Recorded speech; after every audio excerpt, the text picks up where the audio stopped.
네, 어제 위원 인선을 모두 마쳤죠. 국민의힘 인요한 혁신위원회가 오늘 첫 회의를 열고 앞으로의 활동 방향을 논의할 예정입니다. 민주당은 총선 체제 전환을 앞두고 연일 당내 통합을 강조하고 있는데 공석인 지명직 최고위원 인선에 관심이 쏠리고 있습니다. 국회 연결합니다. 김경수 기자. 네, 국회입니다. 네, 국민의힘 인요한 혁신위원회 오늘부터 본격적인 활동에 들어가는 거죠?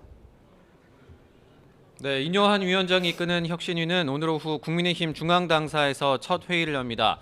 어제 발표된 혁신위원들에게 임명장을 수여하고 상견례를 하는 자리인데요.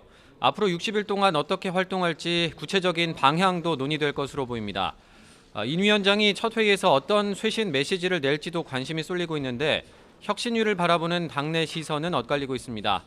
앞서 혁신위원 제안을 고사했다고 밝힌 비윤계 천하람 국민의힘 순천갑 당협위원장은 대통령실과 수직적인 당정 관계를 상징하는 김기현 대표 체제 하에서 혁신위가 실질적인 성과를 내긴 어려울 거라고 전망했습니다. 반면 민심 변화에 민감한 수도권 인사들이 혁신위에 다수 포진한 건 의미가 있다며 혁신위가 내놓을 내용을 기대해봐야 한다는 목소리도 당 지도부에서 나오고 있습니다.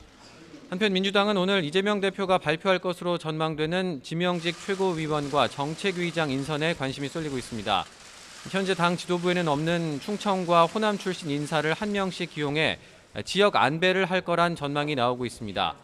인선을 마치고 국정감사도 마무리되면 민주당은 조만간 총선 대비 체제로 돌입할 것으로 보이는데 당내 통합은 과제로 남아 있습니다.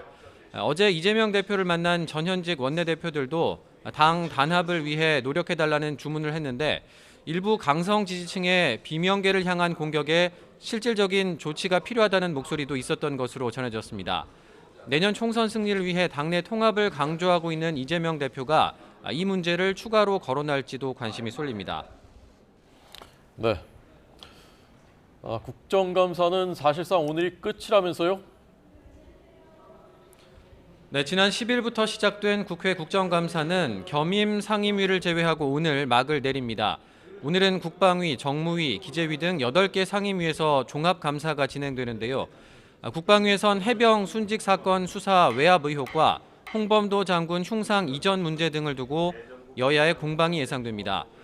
기재위에선 문재인 정부의 통계 조작 의혹, 현 정부의 세수 결손, R&D 예산 삭감을 두고 여야의 신경전이 전망됩니다. 국토위에선 서울 양평고속도로 관련 특혜 의혹을 제기하는 민주당에 국민의힘은 문재인 정부 부동산 통계 조작 의혹으로 맞불을 놓을 것으로 보입니다. 오늘로 모두 14개 국회 상임위의 국정감사는 마무리되고 운영위와 정보위, 여성가족위 3곳은 다음 달 8일까지 국정감사가 진행됩니다. 지금까지 국회에서 전해드렸습니다.